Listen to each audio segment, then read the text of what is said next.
नमस्कार. Positivity in politics with Sarita या नवीन एपिसोडमध्ये तुम्हा सर्वांचं मनापासून स्वागत आहे. सगळ्यांना असं वाटायला लागलं होतं की राजकारण म्हणजे टीका, टोमणे आणि स्वार्थ. पण काही व्यक्ती अशा असतात ज्या सत्ता, संस्कार आणि सेवा या तिन्हींचं उत्तम मिश्रण असतात. आणि असंच एक नाव म्हणजे देवेंद्र फडणवीसजी. देवेंद्र फडणवीस नाव घेतलं ना की डोळ्यासमोर येतो एक असा नेता जो कामगिरीनं बोलतो आणि नकारात्मकतेच्या काळातसुद्धा सकारात्मकतेचा चेहरा बनतो. चला तर मग पाहूया त्यांची प्रेरणादायक यशोगाथा फक्त positivity in politics with Sarita या खास मालिकेत.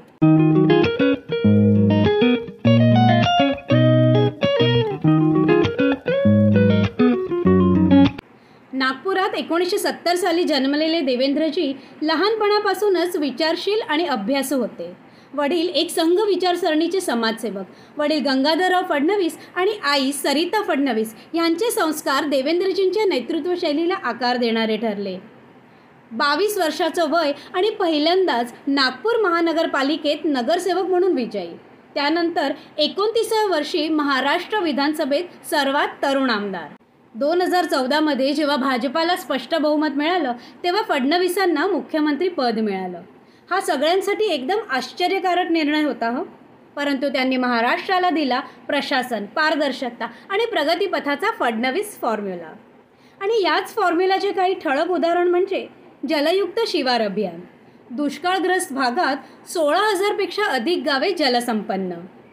आपले सरकार ॲप, सरकारी कामकाज थेट मोबाईलवर. 3 कोटीहून अधिक नागरिकांनी त्याचा उपयोग केला. मेट्रो क्रांती, मुंबई, नागपूर, पुणे मेट्रो प्रकल्पांना गती. नागपूर मेट्रो भारतातील पहिली ग्रीन सर्टिफाईड मेट्रो बनली. सिंचन प्रकल्पामध्ये ऐतिहासिक निधी, 83,000 कोटींचा निधी. वर्षानुवर्ष रखडलेले प्रकल्प पुन्हा जिवंत झाले.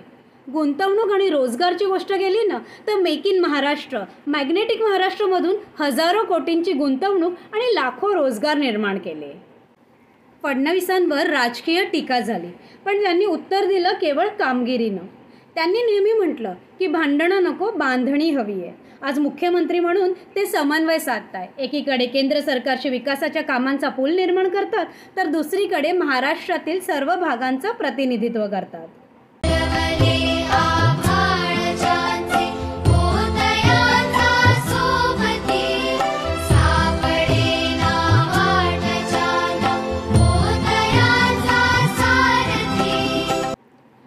सत्तेचा वापर स्वार्थासाठी न करता समाजासाठी करणं म्हणजेच देवेंद्र फडणवीसजी. आजच्या धावपळीच्या आणि टीकांनी भरलेल्या राजकारणात जेव्हा आपण फडणवीसजी यांचं नेतृत्व पाहतो ना तेव्हा वाटतं की खरंच पॉझिटिव्ह राजकारण शक्य आहे. हेच आम्ही दाखवत आहोत positivity in politics with Sarita या मालिकेत. आजचा नेता, उद्याचा आदर्श नेता कसा असावा हे पाहायचं असेल ना तर अशीच उदाहरण आपण लोकांपर्यंत पोहोचवली पाहिजे.